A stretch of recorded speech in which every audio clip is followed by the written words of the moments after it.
नमस्कार माऊली. चला ज्ञानेश्वरीच्या सहवासात.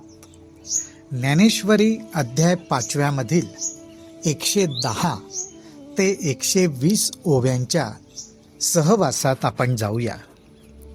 ज्ञानोबा राय आपल्याला सांगतायत, समदृष्टी, समत्व अशी जी मनाची अवस्था झालेली असेल त्या पुरुषाच्या ठिकाणी विषय उपभोगांविषयी एक प्रकारे उदासीनता यायला लागते. ही उदासीनता येणं आवश्यक असतं. उदासीनता म्हणजे काय? तर उदासीनता म्हणजे नैराश्य नाही.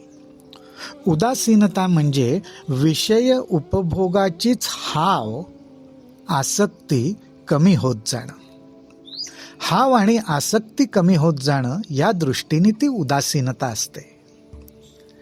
आता या विषयांचं गांभीर्य आपल्या लक्षात यावं म्हणून माऊली आपल्याला आता सांगतायत की आत्मस्वरूपापाशी, आपल्या आराध्य देवतेपाशी कोण रमत नाही. जो रमत नाही त्याची मनस्थिती काय असते, ह्या काही खुणा आणि लक्षणं ज्ञानोबा राय आपल्याला सांगतायत. ते म्हणतात, जिही आपण पे नाही देखिले, तेची इही इंद्रियार्थी रंजले, जैसे रंक का आळू कैले तुशांते सेवी.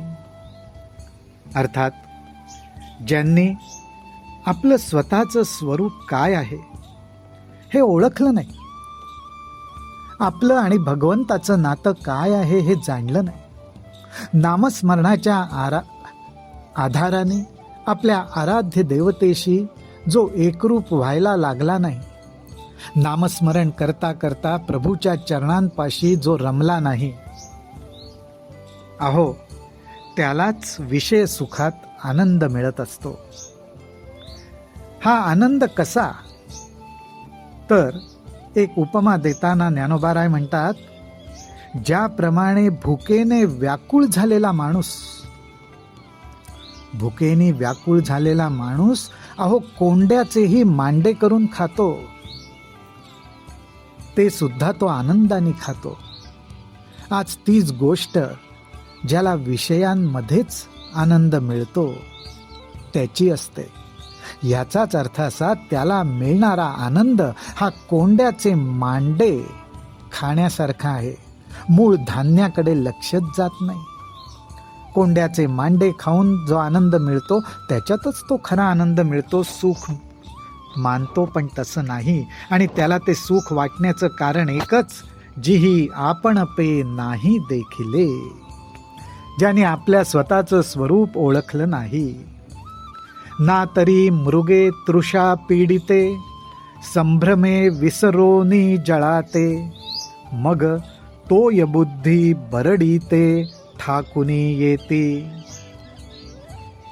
दुसरं उदाहरण देताना ज्ञानोबा राय म्हणतात, ज्याप्रमाणे एखादा मृग अर्थात हरिण तहानेने जेव्हा व्याकुळ होतं, अहो सारखं धावत असतं, उड्या मारत असतं, त्या मुक्या प्राण्याला तहान लागतेच, वारंवार लागते. आणि जेव्हा पाणी मिळत नाही त्यावेळी ते तहानेने व्याकुळ होतं. लांबून त्याला पाणी दिसतं पण ते मृगजळ असतं. पण त्यालाच पाणी समजून तो तिकडे धावत जातो आणि निराशाच पदरी पडते. एवढंच नाही तर तहानेची व्याकुळताही वाढते. ज्ञानोबा रायांना हेच सुचवायचंय. आपण सुद्धा विषयांच्या मागे धावतो की मला आनंद आणि सुख मिळेल, परंतु खरं सुख आणि आनंद मिळत नाही. म्हणून आपल्याही पदरी निराशाच येते आणि आपण परत मृगजळाच्याच पाठीमागे धावत जातो. पुढे माऊली म्हणतात, तैसे आपण पे नाही दिठे, जयाते स्वसुखाचे सदा खरांटे, तयासीची विषय हे गोमटे आवडती. हे विषय कोणाला आकर्षित वाटतात, कोणाला आवडतात, त्याबद्दल सांगताना ज्ञानोबा राय म्हणतात की अहो ज्यांनी आपलं आत्मस्वरूप जाणण्याचा प्रयत्न केला नाही, आपल्या आराध्य देवतेबरोबर संवाद साधत साधत रममाण होण्याचा प्रयत्न केला नाही, त्याच्या ठिकाणी आत्मसुखाचा सदा सर्व काळ दुष्काळच असतो.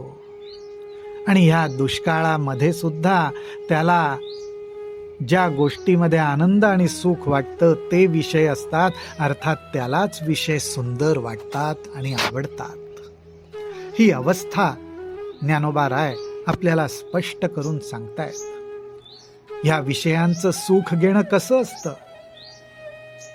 एरवी विषयी काही सुख आहे, हे बोलण्यांची सारिखे नोहे.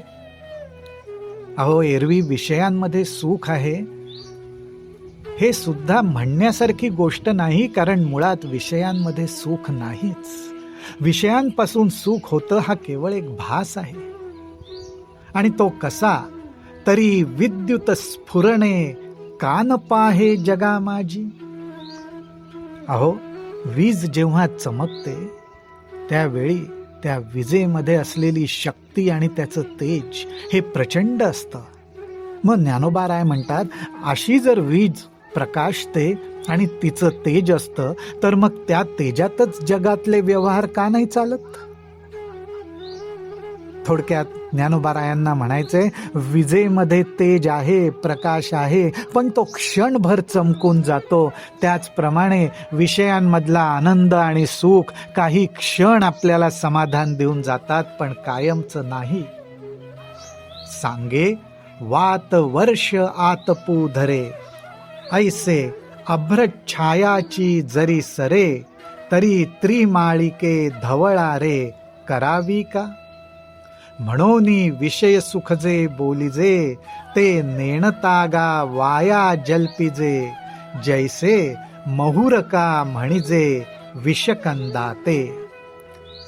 114 आणि 115 ओव्यांमधली दिलेली उदाहरणं इतकी मार्मिक आहेत. ज्ञानोबा राय म्हणतात की अरे, ऊन, वारा आणि पाऊस, ऊन, वारा आणि पाऊस यांच्यापासून आपलं संरक्षण काही काळ आकाशात आलेल्या ढगांमुळे होतं, परंतु त्या ढगांमुळे जी सावली पडते त्या सावलीमध्ये आपण कायमचा आश्रय घेऊ शकतो का? तो आश्रय क्षणभंगूर असतो. जर का प्रचंड ह्या आकाशात येणाऱ्या अभ्रांमुळे म्हणजेच ढगांमुळे आणि त्यांच्या सावलीमुळे जर आपलं असं ऊन, वारा आणि पावसापासनं संरक्षण होत असतं, तर लोकांनी 3 मजली घरं कशाला बांधली असती? माऊली हो, ही गोष्ट लक्षात घेण्यासारखी आहे की ज्ञानोबा रायांच्या काळात सुद्धा या ठिकाणी त्यांनी 3 मजली घराचं उदाहरण दिलेलं आहे. याचा अर्थ त्यांच्या काळामध्ये सुद्धा अशी उंच घरं होती. आणि हेच माऊली सांगतायत की असा विषय सुखापासनं क्षणभंगूर आनंद मिळत असेल तर त्याच्यातच आपण कायमचे रमलो असतो, पण तो तसा मिळत नाही. अजून एक उदाहरण देताना ते म्हणतात, रानामध्ये कंद मिळतो, बचनागाचा कंद असतो. अजून मी हा कंद बघितलेला नाही, पण त्याचं जे वर्णन ऐकलेलं आहे त्यावरून असं म्हणतात की त्या कंदाला बघून तो मधुर आहे असा आपण शब्द लावला तरी सुद्धा तो विषारी आहे, त्याचे गुण अपाय करणारे आहेत, तर तो परिणाम त्याला नुसतं मधुर म्हटलं म्हणून जातो का हो? त्याचप्रमाणे विषय सुखामध्ये सुख आहे, विषय सुखामध्ये आनंद आहे असं म्हटल्यामुळे खरोखरच विषय कायमस्वरूपी आनंद देणारे ठरत नाहीत. असं म्हणणं ही म्हणजे केवळ व्यर्थ बडबड आहे, असं ज्ञानोबा राय म्हणतायत. व्यर्थ बडबड आहे. अजून काही उदाहरणं ते छान छान देतायत. ते म्हणतात, ना तरी भौमा नाम मंगळू, रोहिणी ते म्हणती जळू, तैसा सुख प्रवादू बरळू, विषयी कहा. काय सुंदर उदाहरण आहे. ज्ञानोबाराय म्हणतायत की अहो मंगळ ग्रह पण ज्याच्या पत्रिकेत आला त्याला त्रासच देतो, पण नाव कसं आहे बघा, मंगळ. त्याचबरोबर जे भ्रम पैदा करतं असं मृगजळ, की पाण्याचाच भास होतो पण कुठेही पाण्याचा अंश सुद्धा नाही, पण त्याच्यात सुद्धा जळ हा शब्द आलेला आहे. त्याच पद्धतीने विषय सुख, याच्यामध्ये सुख शब्द आलेला आहे पण सुखाचा कुठेही पत्ता नसतो, तो नुसता भ्रम पैदा करतो. हे असो आघवी बोली. ज्ञानोबाराय म्हणतायत अहो अशी किती उदाहरणं द्यायची. हे असो आघवी बोली, सांगपाम सर्प फणीची सावली, ते शीतल होईल केतुली मुशकासी.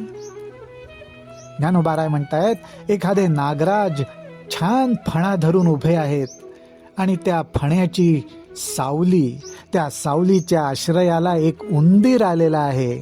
आपण कल्पना करू, एखादा उंदीर नागराजांच्या सावलीच्या फण्याच्या सावलीमध्ये येऊन बसलाय. अहो किती निवांत तो बसू शकेल हो. हे उदाहरण विषय सुखाच्या दृष्टीने माऊली देत आहेत की विषय सुखाच्या सावलीत सुद्धा आपण असाच आनंद आणि सुख घ्यायला येऊन बसलोय, पण लक्षात ठेवलं पाहिजे ते घातक आहे. जैसा आमिष कवळू पांडवा, मीनू न सेवी तवची बरवा. विषय सुख घातक कसं आहे तर जैसा आमिष कवळू पांडवा, मीनू न सेवी तवची बरवा, तैसा विषय संगू आघवा, निभ्रांत जाणे. विषयाचा संग सुद्धा घातक आहे. कसा घातक आहे तर एखाद्या गळाला लावलेला आमिष म्हणजे खाण्याचा पदार्थाचा किंवा मांसाचा तुकडा, हा ज्याप्रमाणे तो मासा गिळत नाही तोपर्यंतच त्याला तो लांबून गोड आहे, पण ज्यावेळी त्या आकडीला लागलेला तो तुकडा, मांसाचा तुकडा, मासा गिळायला जातो रे जातो, तो त्याचा घात करतो. त्याच्या गळ्यात तो आकडा अडकून बसतो. त्याचप्रमाणे विषयाच्या सुखामध्ये जो रमला, त्याच्या गळ्यात हे विषयातलं विष अडकून पडतच आणि त्याचा घात करतच. म्हणून विषयाचा संग नकोच, असं ज्ञानोबाराय आपल्याला सांगतायत. तैसा विषय संगू आघवा, निभ्रांत जाणे. विषय संग हा घात करणारा आहे. आपल्याला जगामध्ये अनेक लोक अनेक वेगवेगळ्या विषयांचा आनंद घेताना दिसतात आणि त्यांचं जीवन किती सुखात चाललंय, आनंदात चाललंय, भरभराटीचं आयुष्य मिळालंय असं आपल्याला वाटतं. ज्ञानोबाराय आपल्याला सावध करतात. ते म्हणतात जो विरक्त आहे, म्हणजेच अर्थात जो आपल्यामध्ये रमायला लागला, आपल्यामध्ये रमायला लागला, आत्मस्वरूपापाशी रमायला लागला, आपल्या आराध्य देवतेपाशी रमायला लागला, त्याच्या दृष्टीतून जर पाहिलं तर हे विषयांचं सुख कसं दिसतं. हे विरक्तांची ये दिठी, जई न्याहाळी जे किरीटी, तई पांडुरोगाची ये पुष्टी, सारिखे दिसे. पांडुरोग हा असा आहे की त्याच्यामध्ये शरीर चांगलं पुष्ट झालेलं दिसतं आणि असं वाटतं की वा, हा माणूस चांगल्या भरल्या घरचा आहे, अंगाने धष्टपुष्ट आहे. परंतु तसं नसतं, त्याला पांडुरोग झालेला असतो, म्हणून अंगावर पुष्टी आलेली असते. ज्ञानोबाराय म्हणतायत की ज्याप्रमाणे जो विषय सुखामध्ये आनंद घेताना दिसतोय तो सुद्धा या पांडुरोगासारखाच आहे, पण हे फक्त विरक्ताच्याच दृष्टीला दिसतं. म्हणूनी विषय भोगी जे सुख, ते साध्यंतची जाण दुःख, परी काय करीती मूर्ख, न सेविता न सरे. वारंवार ज्ञानोबाराय आपल्याला सावध करायला बघतायत. ते म्हणतायत अहो तुम्हाला मी सांगतो, म्हणूनी विषय भोगी जे सुख, ते साध्यंतची जाण दुःख. विषयांचा भोग घेताना जे सुख वाटतं ते साध्यंत, परंतु त्याचा शेवट हा दुःखातच होतो. मला आता विषयांपासून सुख मिळत नाही, माझ्या वाट्याला विषय येत नाहीत, ह्याचं सुद्धा दुःख जीवाला होतं. म्हणूनच साध्यंत म्हटलेलं आहे. ते साध्यंतची जाण दुःख. पण खेदानी ज्ञानोबा म्हणतात, परी काय करीती मूर्ख, न सेविता न सरे. पण अहो काय सांगू, हे अज्ञानी जीव या विषय सुखाला सोडू शकत नाहीत. विषय सुखाच्या आहारी जातात आणि त्याच्यातच अडकून पडतात. ज्ञानोबा राय तुमच्या चरणी ही प्रार्थना करतो की आमच्या अंतःकरणात सुद्धा विरक्ती प्राप्त होऊ दे. आम्हाला सुद्धा स्वसुखाचा आनंद जास्तीत जास्त मिळू दे. आराध्य देवतेशी आमचं नातं जुळू दे, त्याच्या प्रेमाचा लाभ होऊ दे. रामकृष्ण हरी, रामकृष्ण हरी, रामकृष्ण हरी.